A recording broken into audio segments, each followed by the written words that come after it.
గణేశాయ నమః, శ్రీ సరస్వతి నమః, శ్రీ గురుభ్యో నమః. భక్తులారా, వ్యాసపూర్వక భాగవత మహాపురాణం యథాతథంగా చెప్పుకున్నాం.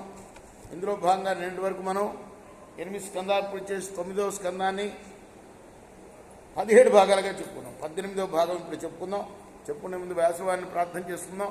వ్యాసాయ విష్ణు రూపాయ వ్యాస రూపాయ విష్ణవే నమో వై బ్రహ్మణే వాసిష్ఠాయ నమో నమః. ఆంజనేయం మహావీరం బ్రహ్మ విష్ణు శివాత్మకం తరుణార్క ప్రభం శాంతం ఆంజనేయం నమామ్యహం. సదా నింబవృక్షస్య మూలాధివాసాత్ సుధాశ్రావిణం తిక్తమప్యప్రియంతం తరుం కల్పవృక్షాదికం సాధయంతం నమామీశ్వరం సద్గురుం సాయినాథం. సమర్థద్గురు సాయినాథ్ మహారాజ్ की जय. तथेति राज्ञाभिहितं सर्वलोकहितः शिवा दधारावहितो गंगां पादपूज्य जलां. हरे సకల లోకాలకి శుభాన్ని చేకూర్చే శివుడు ఆ రాజు యొక్క కోరికను ఆమోదించాడు.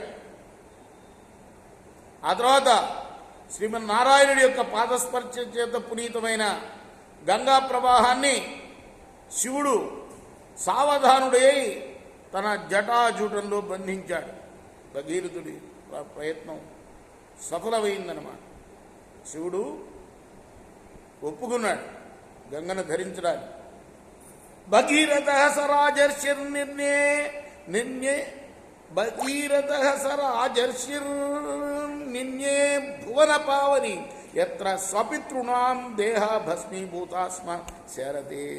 అప్పుడు రాజర్షి అయిన భగీరథుడు భువన పావని అయిన, భువనం అంటే ఈ భూమి, ఈ భూమిని పావనం చేసే గంగా నదిని తన పితరుల శరీరాలు భస్మరాశి అయి పడి ఉన్న ప్రదేశానికి మెల్లగా తీసుకొచ్చాడు.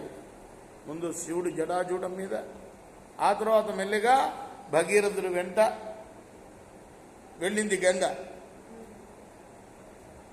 రథేన వాయువేగేన ప్రయాంతం అనుధావతి దేశాన్ పురంతి నిర్దగ్ధాన్ ఆశించత సగరాత్మజాన్. వాయువేగంతో సాగిపోతున్న భగీరథుల యొక్క రథాన్ని అనుసరిస్తూ గంగానది తన జలాలతో మార్గంలో ఉన్న ప్రదేశాలని పునీతం చేస్తూ పురోగమించి దగ్ధమైపడి ఉన్న సగరపుత్రుల భస్మరాశిని తడిపింది. అర్థమైందా? రేపు మనం 19వ భాగం చెప్పుకుందాం. కృష్ణార్పణమస్తు. సాయి కృష్ణార్పణమస్తు. చేకోరా హారతి దిగో సద్గురునాథ దేవ సాయినాథ. పాంచభౌతిక తత్వములానే హారతి